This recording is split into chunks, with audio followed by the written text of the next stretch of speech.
Namaste, my dear friends. It's so good to see you again, and I hope you are finding this education both informative and stimulating. Your brain should be on fire with questions. That's what a real education does to your brain. I know because I am a lifelong student, and I'm surprised that my brain hasn't just blown up yet. This is video number 385 in our big unit on breast cancer, and it's the last of 7 videos on the question of whether estrogen, progestogen, or both cause breast cancer.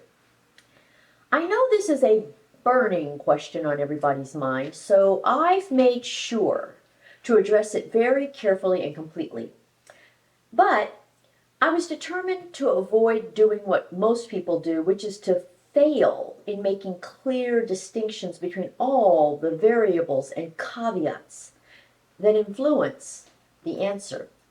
So in the last 6 videos, I have distinguished between estrogen alone, progestogen alone, and estrogen and progestogen together, compounded hormones versus pharmaceutical hormones, bioidentical hormones versus non-bioidentical hormones, and the cyclic regimen versus the continuous regimen.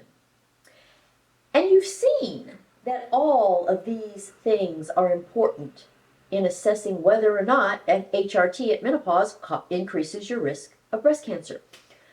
So today, I want to bring it all together and leave it to you to use the information as you please.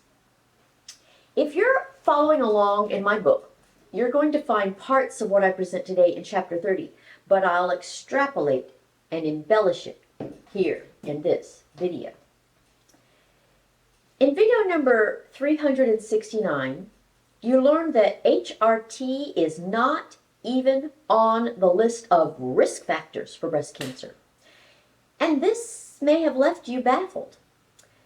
That's due to the fact that the court of public opinion has made you believe that HRT is not only a risk factor, but the very cause of breast cancer. But the court of public opinion is not very well informed. And the vast majority of the court of public opinion has no education whatsoever on the matter. The court of public opinion merely consists of what people think other people think. So I'm dressed as the judge in the court of public opinion, although I will not decide the case before us today. You will. Heck, I don't even go so far as to give you my opinion on most things. You know, my father was a strict military man, and when I was growing up, he'd always tell me and my brothers, you don't have a right to an opinion until you have an education. And you know what? He was right. But now I live in this world in which the court of ignorant public opinion seems to govern when it comes to the cause of breast cancer. And that's just not acceptable. Now, at age 62, I have a pretty decent education. I have a medical degree, I have a law degree, and I have a master's in business administration. But I still won't give you my opinion. What I will do is present the facts and invite you to form your own opinion. So, just as happens in a court of law, we will put HRT on trial today to answer the question, does HRT cause breast cancer? And even though I'm the judge and I don't have to do this, I swear to tell the truth, the whole truth, and nothing but the truth. So help me God.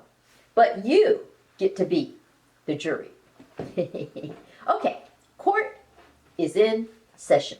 I've taught you about the word cause in previous videos. You learned that saying HRT causes breast cancer means that it alone induces that first normal cell to transform into a cancer cell.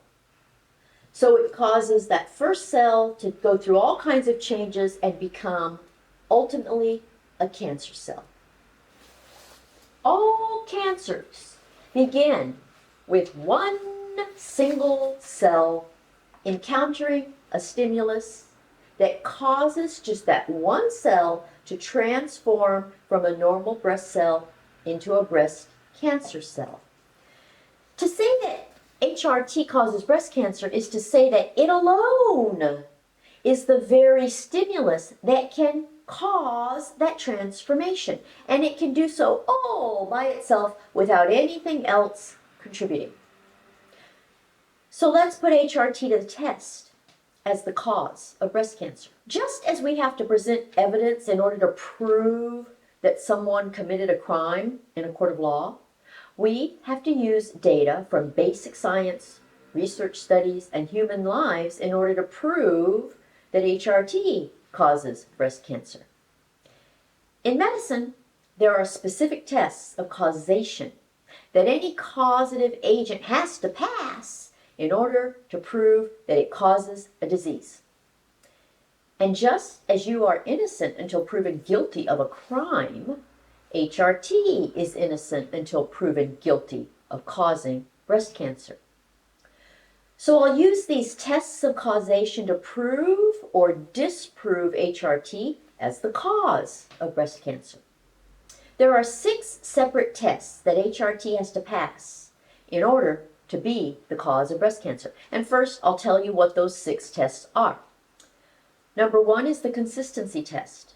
Number 2 is the dose relationship test. Number 3 is the estrogen alone versus estrogen plus progesterone test. Number 4 is the persistence test. Number 5 is the type of cancer test. And number 6 is the timing test. And we'll put HRT to the test for each of these to prove whether it does or does not cause breast cancer. Okay, so the first test is the consistency test. The consistency test says if HRT causes breast cancer, then there should be consistency of the relationship between HRT and breast cancer from one study to another. If there is consistency from one study to another, then HRT just might be the cause of breast cancer. But if there is no consistency from one study to another, then HRT fails the consistency test, and it is doubtful that it's the cause of breast cancer. Well, the studies on the causative effect of HRT on breast cancer are not consistent. You saw in video number 383, which was about the history of research studies on HRT and breast cancer, that the vast majority of studies showed no association between HRT and breast cancer. In that video, I presented 24 studies. Only 3 of them accused HRT of increasing the risk of breast cancer. Not a single one of them showed that HRT actually causes breast cancer. Increasing the risk is a far cry from causation. Nevertheless, the court of public opinion has chosen to believe these 3 studies over the other 21 studies. And the public has extrapolated a possible insignificant increase in risk to frank cause. This is why most women are so confused or scared of the issue. The biggest fear is the unknown. And rather than accepting an unknown, the court of public opinion has chosen to place blame on HRT as a cause of breast cancer. So this consistency test that considers all the various studies on the topic leaves us with a great big question mark or a no. Okay, the second test is the dose relationship test. This test says that if HRT causes breast cancer, then there should be a dose-related or dosage-related effect.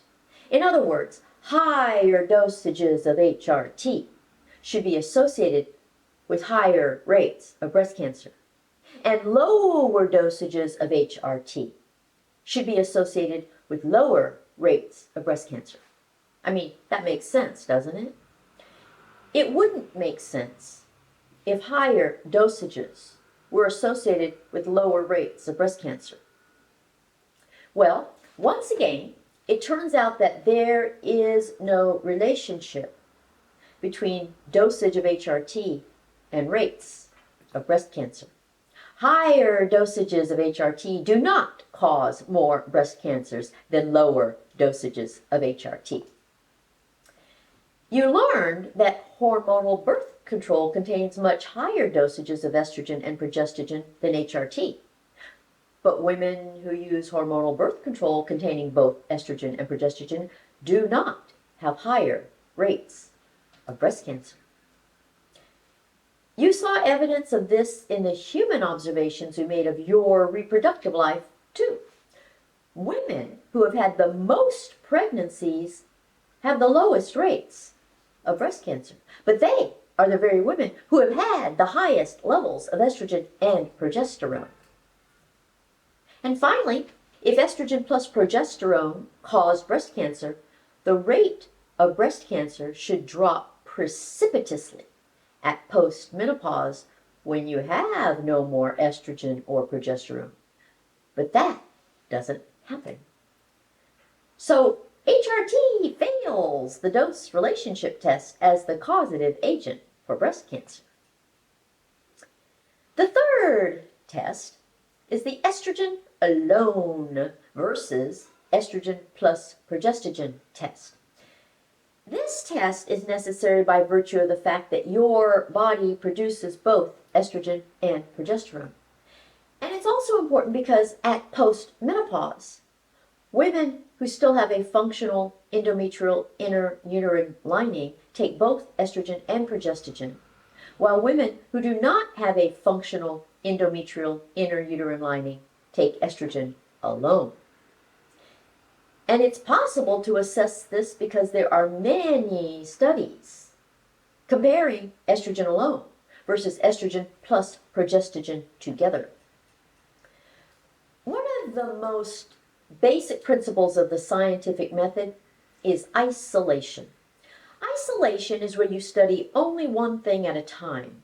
If possible, you change only one thing at a time. But with your own body producing both estrogen and progesterone, it's difficult to isolate the effect of estrogen alone until you become postmenopausal.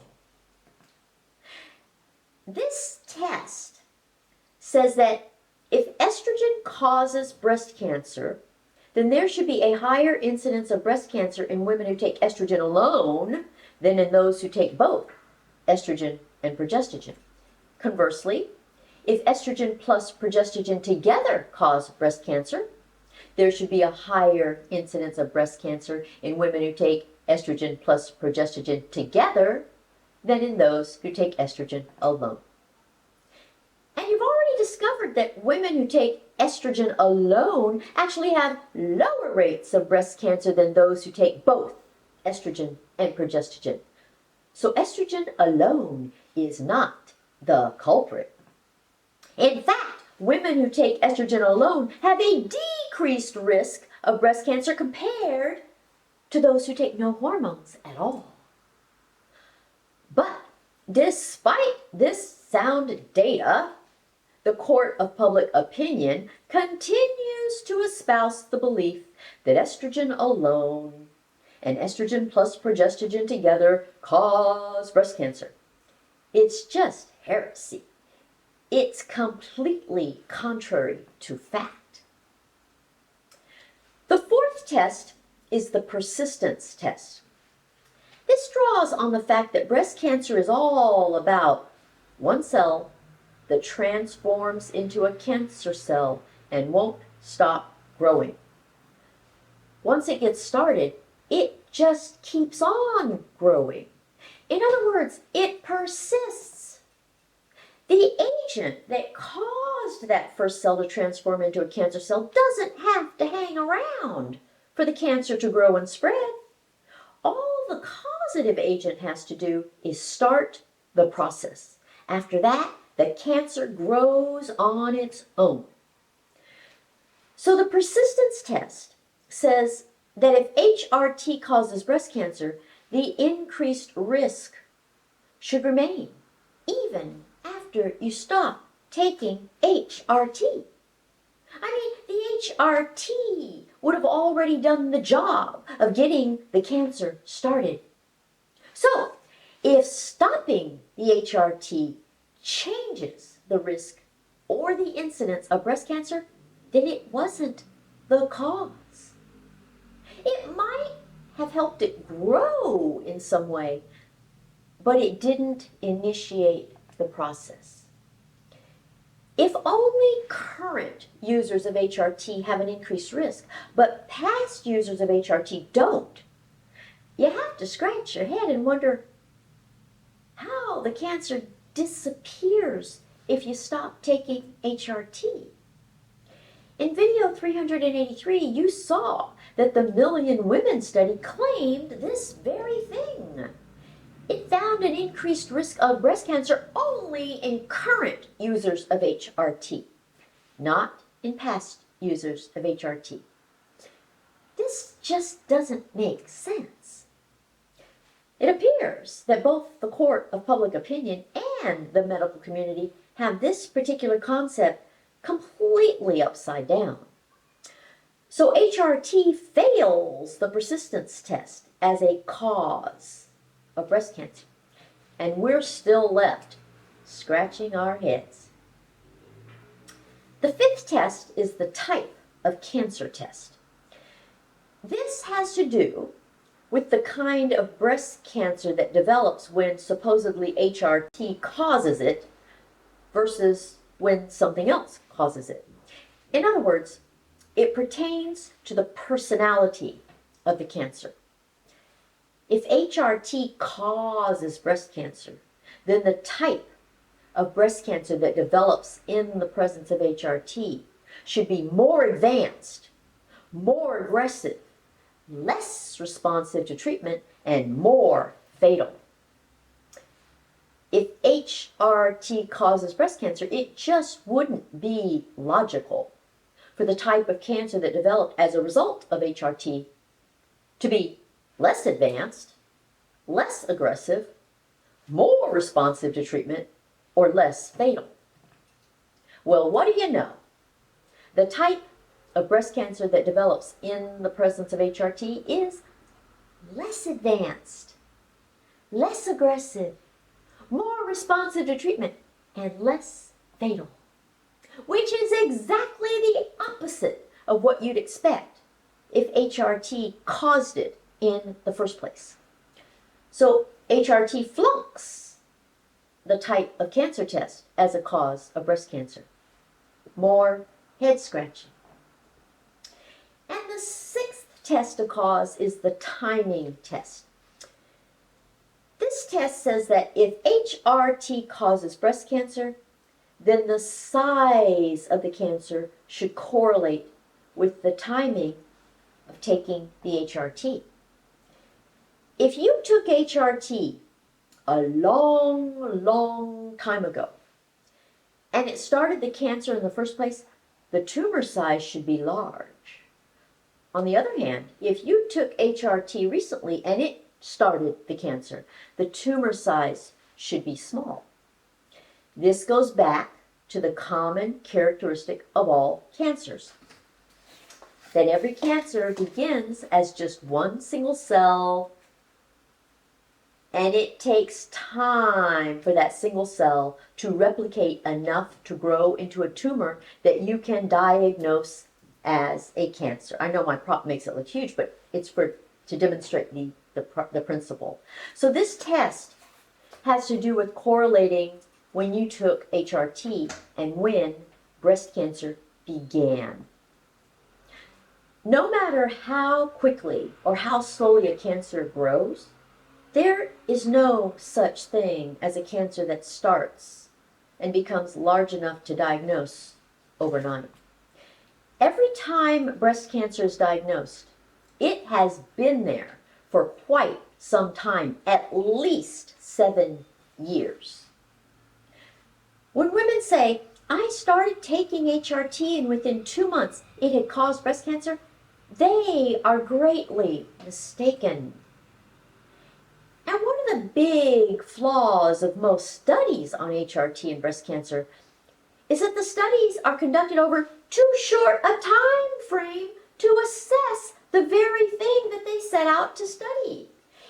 It takes 7 to 10 years for a breast cancer to begin, grow, and reach a size at which it can be diagnosed.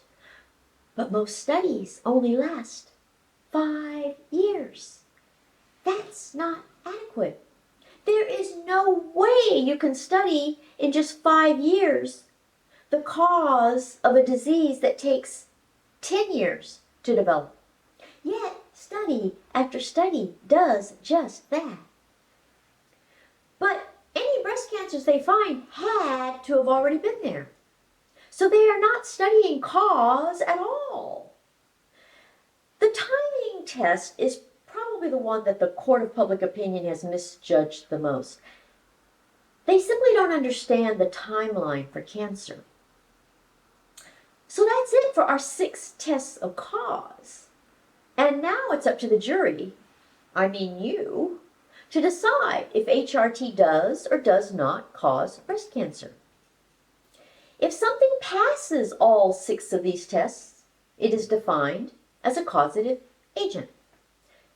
And since HRT flunked all 6 on a massive scale, it cannot cause breast cancer.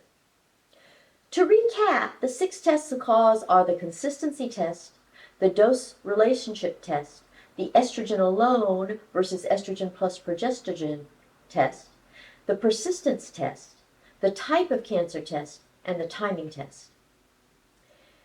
Now, what would make the most sense is to correlate real-life findings of breast cancer with those from research studies. But nobody's done that. From real life, we know that women who have the most menstrual cycles are at highest risk of breast cancer. So why not replicate cycles with HRT using a cyclic regimen and compare it to a steady state with HRT using a continuous regimen?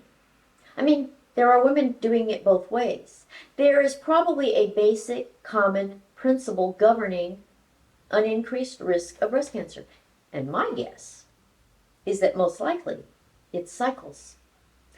This is also consistent with what you learned in video 376 on dense breasts. Dense breasts are also due to high numbers of cycles.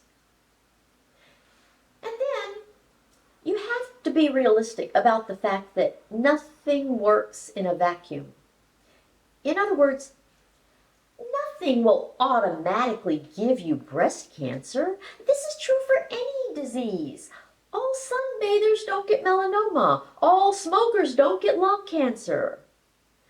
But interestingly, if you compare some statistics between lung cancer and breast cancer, it wakes you up. For instance, 85% of people who get lung cancer are smokers, but the cure rate is only 15%. Whereas only 24% of women who get breast cancer have ever used HRT, and the cure rate is 90%. Another distinction that the court of public opinion fails to make is the distinction between causing something and fueling something. It could be that rather than causing breast cancer, HRT merely fuels it. This would mean that once breast cancer has started developing due to whatever the cause, adding HRT encourages it to grow. Or the opposite could be true. HRT could actually slow its growth. In any case, I think it's important to be accurate. If we don't know the cause of breast cancer, we should just say so.